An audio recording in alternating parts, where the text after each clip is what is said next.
and a phone call come. I missed the call in the morning telling me he's in the hospital.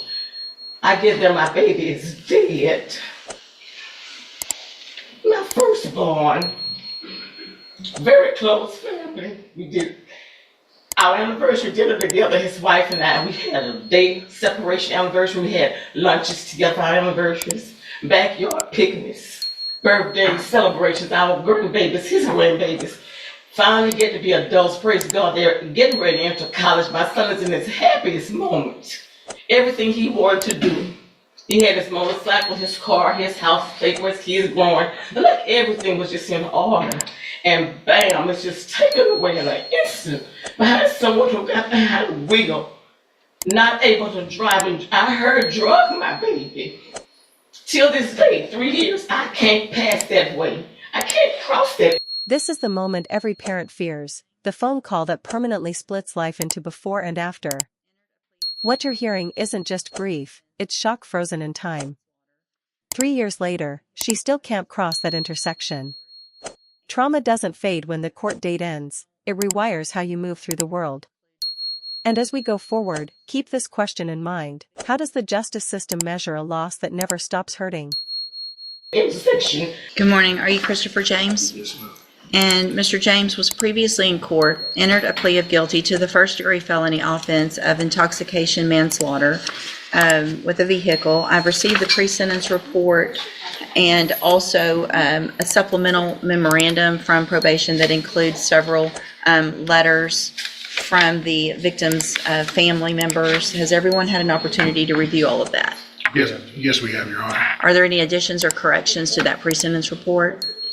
No, Your Honor, I just want to make the court aware, Mrs. Addison, the deceased's wife, would have been here today to do victim impact. She had to go to the hospital yesterday. She's able to tune in, I believe, and watch us. The rest of Mr. Addison's family is here, and his mother is going to want to do victim impact at the end of sentencing. Okay, thank you, Mr. Nichols.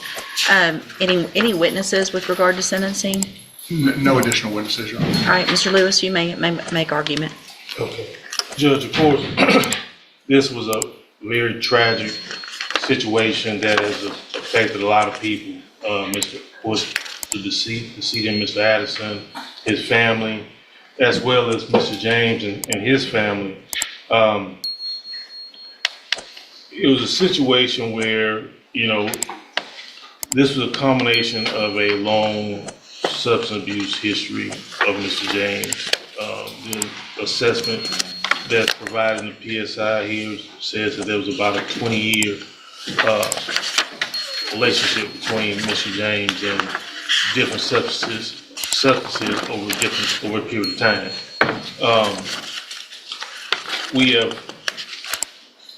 The one thing I can say is that once Mr. James went through this situation with his accident, he has been doing everything he can to try to better himself. He has got his high school diploma. He's was baptized and has definitely changed his ways and going to his faith and continuing in that regard. He's also got some different certifications that he was able to receive dealing with OSHA. I think it was Men's University. Things of that nature to try to better himself, Judge. Now, it's no secret he does have a long criminal history. That even included dealing with PCP, which is the same substance that was involved in his accident. And as well as, other serious offenses. I do want to address something as far as, I know there's some situations here dealing with the jail instances, and I know how the court proceeds or looks at the situation here dealing with those. Mr. James, if you look at these situations, majority of them did come from situations involving him and other inmates, as far as any type of fight or anything like that, which unfortunately some things he can't avoid. But as far as anything dealing with being disrespectful or anything towards jail employees or things of that nature, there's one situation I think that they were talking about that it wasn't an actual write-up. but it was notated. He has been a trustee over there for a period of time at the jail as well. Now, I do want to point out that, of course, some of those situations that Mr. James was able to do to better himself, of course, could definitely increase his earning potential as far as what he has as far as his job situation. He does have significant family support. His brother is here today in the courtroom, who in any way is there to try to help him, including helping secure employment. My understanding is the plan, once he is able to be released, is for him to be moved to Houston, Harris County area, to be close to his brother, to help him with everything over there. Now, PSI did have a recommendation for his different vehicles that support that's available to him through the probation department.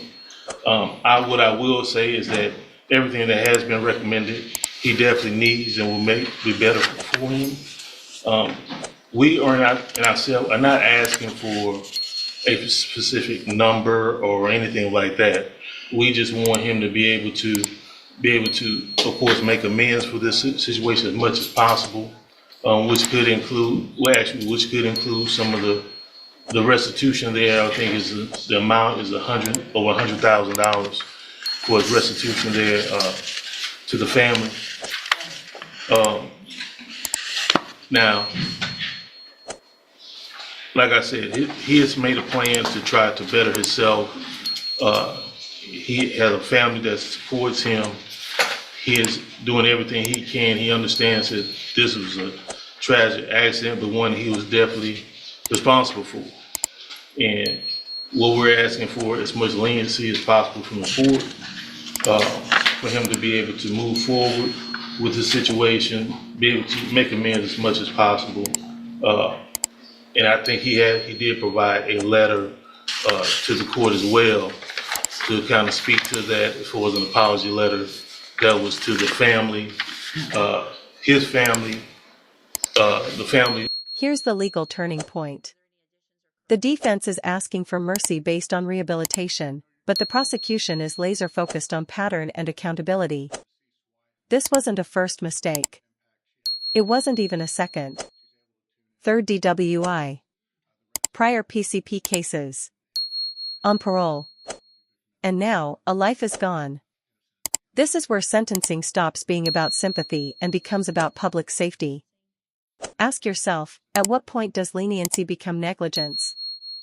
Of the victim as well as to the court, judge. And I've received that. And so that's what we're asking for today, Judge, is for everything to be considered. We understand this is, you can't bring that person back. He can't just go back to make amends with Mr. Addison, but he wants to try to make as much of amends he can to society and do better going forward, Judge. Thank you, Mr. Lewis. Mr. Nichols. Your Honor, I think any consideration to Mr. James's due was given when he got a 50-year cap. I have no hesitation asking the court to exercise the full 50 years. This case is one of the worst intoxication manslaughters. It's on video where he plows into Mr. Addison, who's at a stoplight on a motorcycle, and while trying to get away, runs over him and the motorcycle again. It's horrific, Your Honor.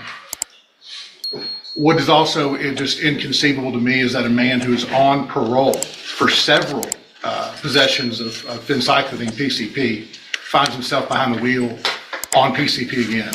And this time it ends in the death of somebody.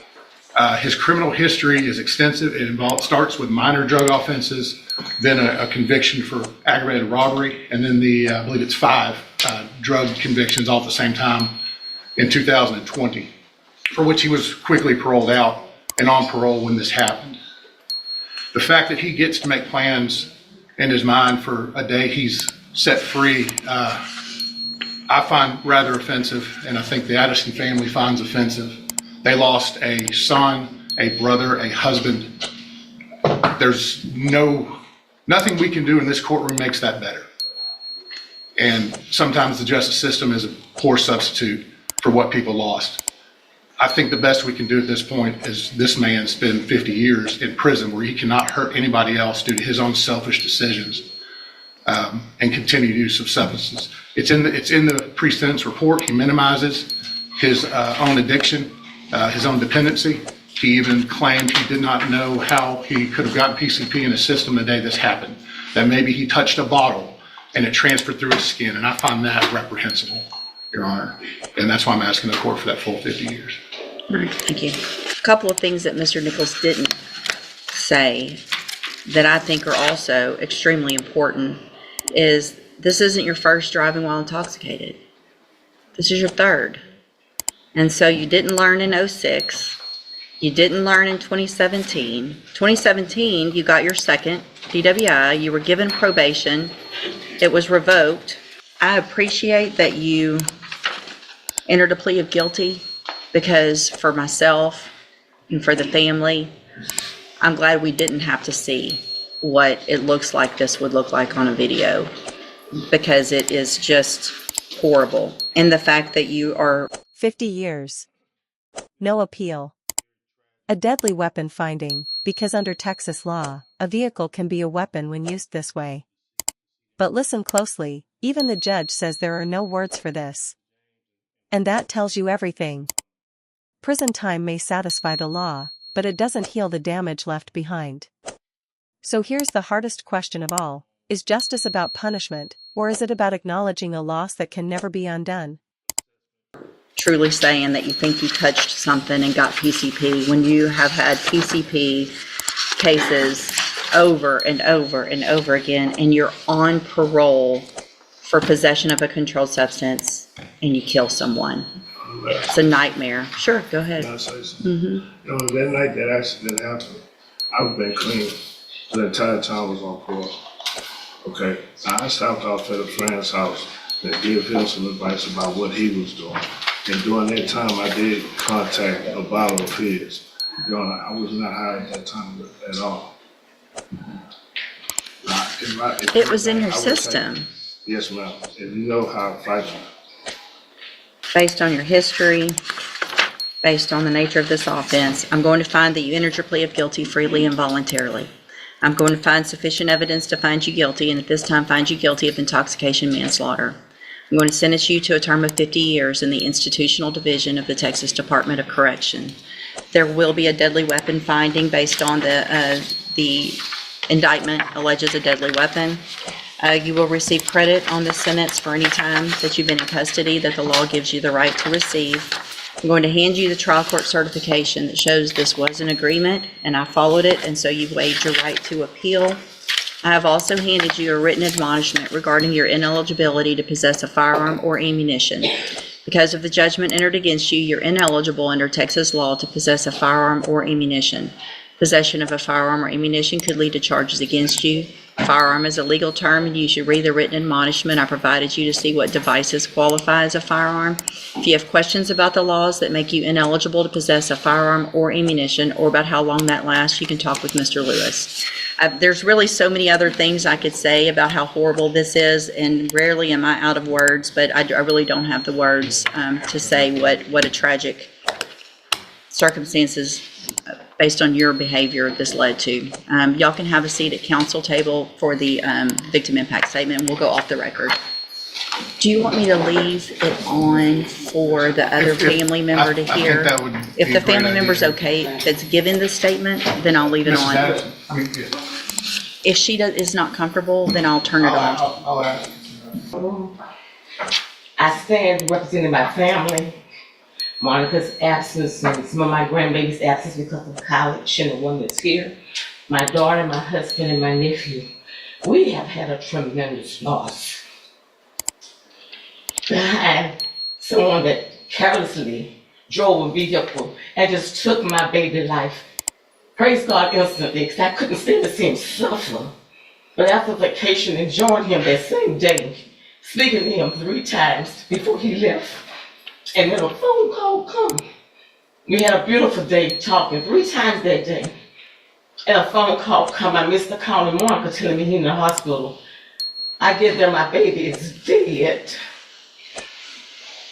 My firstborn, very close family. We did our anniversary dinner together, his wife and I. We had a day separation anniversary. We had lunches together, our anniversaries, backyard picnics, birthday celebrations, our grandbabies, his grandbabies. Finally get to be adults, praise God. They're getting ready to enter college. My son is in his happiest moment. Everything he wanted to do. He had his motorcycle, his car, his house, take where his kids growing. Like everything was just in order. And bam, it's just taken away in an instant. Behind someone who got behind the wheel, not able to drive. And I heard drug my baby. Till this day, 3 years, I can't pass that way.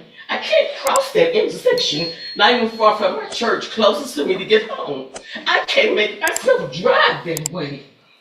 And I wake up out of my sleep crying. That's crazy.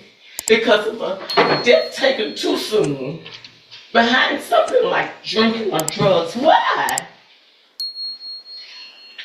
I can't communicate with anyone in my family because everybody's bedridden. I'm a baby girl. I have nobody but Jesus to go to that understand my hurts. I don't want to disturb my family. They're sick. And to know that I'm standing here 3 years later, you should have been come to court for that. I've been hurting and crying, standing for my family, holding myself together.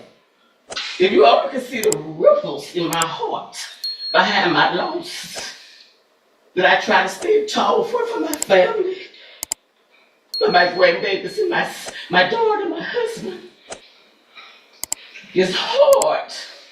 No church can even help me because it's hard. Nobody understands my pain but Jesus. And I think whatever they give you today, you will deserve. I don't wish you no bad luck in there, but you're gonna once again remember not only the hurt you caused me, but you're gonna relive the life that you have taken because you're gonna see hard times. It's not gonna be straight for you. Thank you. Thank you, ma'am. All right, you can go back with the bailiff. Thank you, ma'am.